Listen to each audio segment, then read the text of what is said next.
China has returned to the calendar with a chaotic first day of action as rain hit the sprint qualifying session. It was Lando Norris who claimed the pole after some confusion on the stewards' part over lap deletions, making it the third time in the last 4 sprint weekends that McLaren has been on pole. Lewis Hamilton will line up P2 for tomorrow's sprint with Fernando Alonso in P3.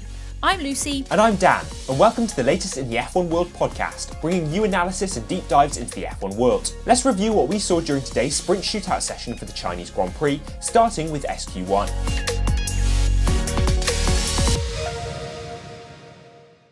So the first session of sprint qualifying SQ1 was dry, so we saw all of the cars running the mandatory medium tyre, and they all got out on track quite quickly given that there's only 12 minutes to set their best time during this session. Mercedes were a team who perhaps were surprised by their struggles today in SQ1, particularly in the dry running. Their car does like the cooler conditions, but it seemed they were struggling for some grip on the medium tyre. We also saw Kevin Magnussen impeding Carlos Sainz, and then Carlos Sainz racing Daniel Ricciardo to start their second laps, which was a bit interesting. None of those I don't think got investigated by the stewards. So onto the drivers who went out. Obviously 5 drivers go out in SQ1, the slowest 5, and Gasly and Ocon were P16 and P17, so not a great day out for Alpine, but better than the P20 and P19 we've seen from them perhaps in previous weeks. So how do you think they'll be reflecting, especially given the fact that their upgraded car finished behind their unupgraded car? Yeah, I think obviously they're going to be disappointed, as they have been the last few races. Bringing upgrades was always going to be a bit of a risky move with only one practice session. The good news for them is that Parc Fermé does reopen now after the sprint before qualifying, so if they can identify some stuff in the data that they want to change to perhaps optimize these upgrades, then they can do so. And that should definitely be something that they're looking to do, because obviously the upgraded car being worse than the non-upgraded car is a little bit worrying for them, and there's definitely something not lining up there. Yeah, especially given that Gasly said he had an ERS issue this morning, which then also affected the fact that they couldn't get out in practice for that full hour. You know, they need that full hour to get the comparison data and to set themselves up best for the weekend, and they didn't get that. And the team swapped the power unit and the battery before sprint quali as a precaution, and he still was able to finish higher up than Ocon, who's in the upgraded car. So it perhaps doesn't reflect well on these upgrades, but if I was Alpine, I wouldn't be reading into it too much, because obviously they need to be making updates as soon as they can be, which is what they've started to do, because they just need the performance. So yes, it's slightly risky to bring those to a sprint weekend, but ultimately they don't really have a choice at this point. So on to Albon, he'll be lining up P18 on the sprint grid. He was the first car out on track for SQ1, which affected his tyres a little bit. And then Tsunoda is in P19. How do you think Tsunoda will be reflecting on his day? You know, he's been qualifying really well so far this year. I think this could be a little bit disappointing for him. Yeah, again, he's going to be disappointed. There's no doubt he's been beating Ricciardo in all the qualifying sessions this far. And obviously he hasn't really turned up with his usual performances now this weekend. I'm not sure whether it's because he's never raced in China before. He's one of the drivers who was introduced during the time we weren't racing in China, so he's never been there before. And obviously only having one practice session. He was saying that he's kind of struggled to get into the flow a little bit and probably the momentum that those practice sessions would usually give. Yeah, and again, he was just struggling for grip. And despite them trying lots of different things, he just couldn't get it together. On a similar note, we had Logan Sargent in P20, who's also another rookie who was introduced while we haven't raced in China, so this is his first time out. He did say that he felt he was impeded by Gasly on his flying lap, but this wasn't investigated by the stewards, and obviously no further action was taken because of that. But yeah, again, probably another disappointing weekend for Sargent. I think he really needs a performance soon. Otherwise, I think Williams, their decision is going to be made on whether they're going to replace him or not. And I mean, there's a lot of talk of replacing drivers before the summer break. I'm not sure if that's something Williams would do, but I mean, he's not bringing the performances he needs to be bringing, let's just say that. Is he being given those chances to get those performances though? You know, his car got given to Albon in Australia, he crashed out in Japan. Yes, the crash perhaps wasn't the best look for him, but the worrying thing for me, more than him not being able to extract the performances, is that he says he feels he's doing his best to get those performances and he's still ending up P20. So whether there's something still in the car, whether there's something still in him and he hasn't got the confidence to go a little bit further because there's this risk of crashing in these spare parts crisis that Williams are in at the moment, I'm not too sure. But it'll be interesting to see perhaps how he does in the proper Grand Prix qualifying session tomorrow, and see whether he can gain a bit of confidence in the car in these conditions through the sprint and then use that to inform his qualifying session, which is something that Albon said he's going to try and do as well, use it as a way of learning how he can approach the big points in quali and then obviously the Grand Prix on Sunday. Sunday. So on to SQ2, where we saw a delayed start to the session because of a second grass fire for the day. This was a really, really strange thing going on. Obviously, for it to happen twice was just bizarre. The TV camera just sort of pans to some grass on fire in the middle of the track where there's nothing around. It's really, really strange. I wonder if it's something to do with the car sparking, but it's something we don't see anywhere else. It's really odd. The drivers were all very, very keen to get out in SQ2 because there was an imminent threat of rain, and so they all wanted to get a banker lap in to make sure that if it did come to rain, they obviously weren't going to lose out. This didn't really help George Russell because he didn't set an initial time, and then he had to abort his attempt given the weather and was out in P11. Home hero Zhou did benefit from the weather, and he was able to remain in the top 10 as most drivers aborted the session and returned to the garages, which obviously led to a very, very happy home crowd. Max topped the times for SQ2 with Leclerc in P2 and Perez in P3. Obviously, we've already mentioned that Russell was out in P11, and this is going to be very disappointing for him. But he did say that it was being stuck in the pit lane queue and losing tyre temperature that meant his lap wasn't set up well, so there is a bit of an excuse for why he did come P11. We saw both Haas cars out in SQ2 as well, with Magnussen in P12 and Hulkenberg in P13. Could you explain what happened with Magnussen and Hulkenberg? So Haas had obviously done quite well in the only practice session of the weekend, so perhaps it was a bit disappointing for them to be P12 and P13. On the brighter side, I suppose, for the drivers, there wasn't really much between the teammates. There was only 5 thousandths between Hulkenberg and Magnussen. Whether they'll be actually disappointed, I'm not too sure. Kevin said he wasn't that disappointed, given that he felt that the practice result was perhaps a little bit inflated and not very representative of Haas's actual performance, given that some of the Ferraris, Mercedes and Astons hadn't set times in practice. And then obviously when they set their times, that's kind of the top 10 filled a lot of the time. So Kevin found himself on the wrong side of the rain, and Nico also found himself on the wrong side of the rain, I believe, but he was more disappointed than Kevin had been because the margin was so fine to get through to SQ3, and there was just shy of 0.2 in that for them. So we know their race pace is quite good though, so they perhaps will recover well in the sprint, and that perhaps bodes well then for their Grand Prix performance as well. So it'll be interesting to see how they got on in the sprint and perhaps how that bodes for their Grand Prix performance. Yeah, so moving on to the second RB car, we had Ricciardo finishing in P14, outperforming Tsunoda. Obviously a better start to the weekend despite the result not looking great on paper. He did say that they shouldn't be overly happy with P14, but obviously beating Tsunoda was a big deal for Ricciardo. He's got a new chassis this weekend, which shouldn't be making a huge difference, so it's likely not this that's responsible for his better performance, but could perhaps be giving him slightly more confidence. He was also within the top 10 in practice and said that this helped him to hit the ground running and carry the momentum in SQ, which is definitely something very important for Ricciardo, as we've seen in the past. He likes to have some good momentum from FP1 all the way through to qualifying. And he also said that despite the result not looking great, he was also keen to say that although P14 doesn't look great on paper, along his personal journey with RB, this is quite a good performance for him, and he's looking forward to having 2 chances at racing. Finally, the last driver out in SQ2 was Lance Stroll in P15. He had topped the times in practice and was jumping up the times quite a lot during the quali session, but he couldn't quite get a good lap in during SQ2, and so couldn't advance as the weather turned, but he was also struggling for grip in the dry, so could there be something interesting going on with the Aston Martin car there? Potentially. I think what's interesting about that is if you look at Alonso obviously came alive in the wet weather and used his experience and skill. Perhaps that was the difference there in his result. Obviously he's ended up P3 today. Maybe the fact that Lance was struggling in the dry and the wet is perhaps reflective of a setup that he was trying, and that perhaps doesn't look good for his sprint race tomorrow, given that we're now in Parc Fermé for that. But if he does find that he's struggling regardless of what the conditions are tomorrow, the team can obviously make changes heading into Grand Prix qualifying for that and the race then. So it's not all negative perhaps for Lance if he is struggling because of these 2 Parc Fermé sessions with the changes that we've got for this year. So on to SQ3, and this is where the chaos began. We saw intermediate tyres for all the drivers from the very beginning of the session as the rain got heavier from the end of SQ2 into the beginning of SQ3. Because of this, even on the intermediate tyres, perhaps with the new track surface causing some problems, we saw a lot of drivers going off. Leclerc hit the barriers at turn 9. We saw Verstappen going wide several times. Lando Norris struggling a little bit in the last corner at times as well. And then, not related to the rain, but a pit lane infringement for Alonso, which was decided to have no further action because they didn't know whether he had overtaken in the pit lane or on the pit exit. So they wanted to investigate that, but that was all okay. So should we start down the bottom of the top 10? We've obviously got the 2 Saubers, Zhou and Bottas in P10 and P9 respectively. Obviously an incredible day for Sauber in front of Zhou's home crowd. We saw Zhou struggling a little bit for grip, and it took a while for him to get a time on the board, but when he did, he remained in P10, which still is an impressive result for them. Bottas was doing incredibly well, again perhaps his experience and skill in wet weather, and again round Shanghai, he's got a very good track record around this track. He was jumping up the positions for a while, but then eventually dropped down to P9 as everyone else set their times later on.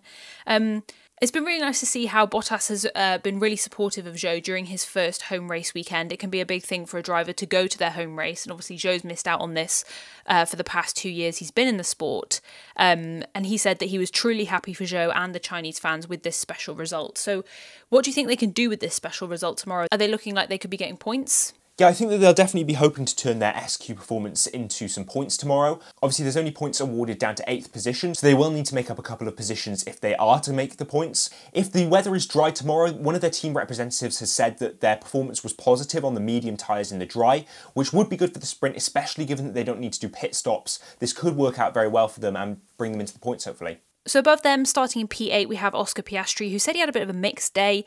He said that he'd pulled a gear with a bit of wheel spin, which put him into neutral, and then he couldn't find enough on the last lap. So not entirely sure what happened there. I'm not sure we saw that on the TV feed. Even with a bit of a mixed day for Piastri, McLaren haven't looked as bad as they thought they would be heading into this weekend, I think. So it's looking promising for them tomorrow, but obviously it's difficult to judge everyone's pace and how everyone compares to each other on race pace, particularly because we haven't had a lot of practice.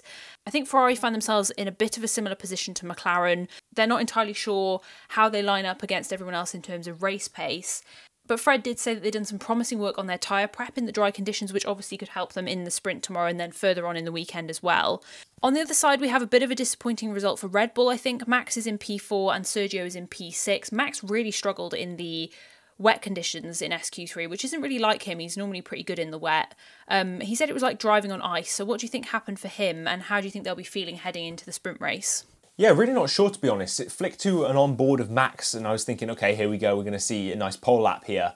And he just didn't really seem to have much grip through the corners. And I think he was coming down to the end of a straight, whether he missed a braking point or not, but the car sort of just locked up and he slid off into the runoff.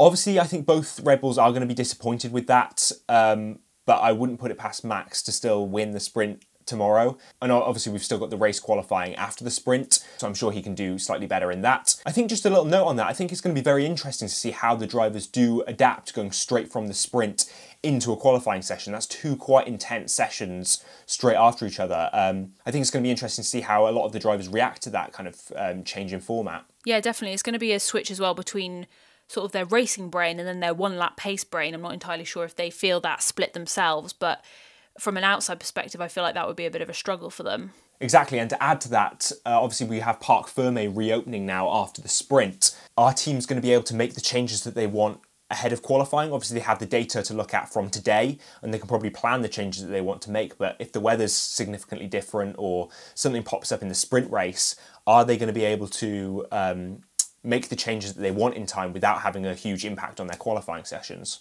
Okay, so on to the top three for the sprint tomorrow. We have Fernando Alonso in P3. He obviously used his experience and skill today to wrangle the Aston Martin into the top three. He said that he found it quite stressful, but also that his tyres improved with each lap in the wet, which is very different to what we heard from Lance Stroll. So how do you think he'll get on tomorrow? He's also got to keep Max behind at the start. Yeah, I thought we were going to see an Alonso pole, to be honest, for a little while. Obviously he was at the top of the times.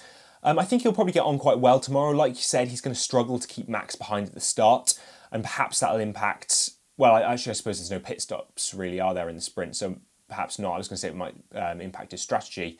But yeah, I think that's going to be his main problem, is keeping Max behind and sort of not over-defending and ruining his tyres because of that. But also, obviously, you don't want to just give up these positions too easily. So yeah, I think it's going to be interesting to see how he does tomorrow. Fernando Alonso is perhaps the driver that I can see going for a soft tyre for the sprint tomorrow. I'm not too sure how the team's tyre allocations are looking now heading into the rest of the weekend. Obviously, they have mandatory tyre use in the sprint quali today. But I think a lot of them probably have new softs remaining, and I wonder whether they'll choose to take that if they're looking to defend from people behind at the start, especially given the low grip on the track. We know that the track surface is really low grip at the moment, so a soft tyre could be a good option to get that start, but then also it won't degrade much perhaps over the rest of the sprint race, so it could be a good option. Yeah, I mean, it could be a good option, but I feel like last year most of the times we saw people using softs in sprints, they wouldn't really be able to make it to the end of the Grand Prix. They were very, very fast on the first few laps, and we were thinking, oh, you know, I think George Russell was really fast one time, and I remember thinking, oh, George Russell's going to have a win here, kind of thing. But then they do just drop off very, very quickly. So it'll be interesting to see how it works with China's degradation. Obviously, they've just had some new tarmac put in and stuff, so maybe that'll help. But yeah, I guess it'll be interesting to see what they pick. Definitely, yeah. So lining up alongside Fernando Alonso is Lewis Hamilton in P2. Again, another experienced driver managing very well in the wet. He said he was very excited when he knew the rain was coming because it would give them a chance, because the Mercedes has been struggling a little bit today with their pace in the dry. So Lewis was glad of the wet weather to give him a shot at pole, which it looked like he was going to have for a while. We'll get on to what happened there with the track limits situation and perhaps an oversight from the stewards. But Lewis obviously has an excellent track record in Shanghai, so I think it'll be very interesting to see what he can do tomorrow. Whether they'll have a bit of a problem with race pace, like we saw in Japan and we've seen a bit more this year, that's characteristic of the Mercedes, or whether the shorter race, it being a sprint, will actually mean we don't see that sort of issue for them. Yeah, it was quite interesting actually. I thought we weren't going to see Lewis come out in SQ3, to be honest, because it was getting towards the end of the session and he hadn't been out. Then all of a sudden he was out and he was in pole position. It was quite an amazing performance, really, with all the other drivers sort of being able to put in a few laps. And obviously we had the issues with track limits, and then Lewis comes along and puts in a perfect lap first time. I was quite impressed. And obviously, yeah, I did think we were going to have a Lewis pole until Lando's lap got reinstated. I don't know if you want to go a bit more into that now. Yes, so we'll move on to Lando Norris. He's on pole for the sprint tomorrow. This is his second sprint pole and the third for McLaren, a result he was extremely happy with. But as you said, he only was able to retain that pole when the stewards reinstated his lap. So there's a bit of confusion there on the stewards' parts, I think.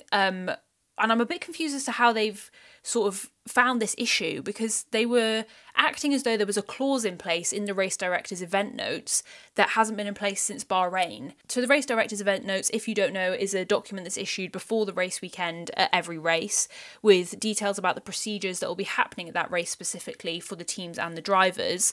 And it also details a bit about track limits in there. Now, in Bahrain, there was an extra clause added to track limits, aside from just staying in the white line, to say that if you went off at the last corner, that lap and the lap that followed it would be deleted. Now today they were acting as though that was in place too, and that's why we saw Lando Norris's pole lap deleted initially, but obviously the team contested that and said this isn't in place here because there's a gravel trap on the exit of the final corner. There's obviously no time to be gained by going off at the final corner, which is the point of that little clause in the event notes in the first place. So a bit of a strange one from the stewards there. On a whole team of stewards, you'd think that there would be someone who goes, hang on guys, we haven't got this in place here. I'm not really too sure how that happened. I don't know how you feel about that. Yeah, exactly. I think the key thing to highlight there is obviously the last turn in Bahrain doesn't have a gravel trap, so you are able to go off and sort of gain a little bit of extra time and speed along the next straight. Whereas obviously China now has a gravel trap on that turn, so you can't really go off anyway because you're just going to lose time. But again, I do find it a little bit confusing. Like even I was a bit confused by it. It's just one of those other things that kind of makes the sport seem a little bit unprofessional, in my opinion. Like, why don't the stewards know their own rules? Why are they taking laps away and then reinstating them? And it's a little bit of an anticlimax as well, I think, for who was going to take pole, because all of a sudden Lando's lap is reinstated and he's taking pole. Yeah, we should be clear that it wasn't just Lando that this happened to, it was Max and Checo as well. They had their laps deleted for the same problem and then reinstated again. So that's why they're in P4 and P6. I do feel like it's tainted Lando's pole position a little bit. He obviously didn't feel that way. He was very happy about it. I've seen a lot of confusion on social media about this problem. So I think perhaps a bit more communication from the stewards just would have been better in terms of what had happened there, and maybe a bit of an explainer from them about why they've made that mistake in the first place. So yeah, but I think Lando will be happy, obviously, with today, and it'll be interesting to see whether he can hang on to that P1 tomorrow. I think it'll depend a lot on what the conditions are. Exactly, yeah. I think if it's raining tomorrow, it could be anybody's race to win. But if it's dry, I think Lando could hold on, but I think he's got to keep an eye out for Verstappen coming from P4 for the win over the 19-lap race. So that's all the action from Friday in China analysed. We hope you enjoyed this episode. If you did, make sure to follow the show so that every new episode is downloaded automatically, and also drop a rating for the show as it really, really helps support the podcast. And we'll see you next time for more of the latest in the F1 world.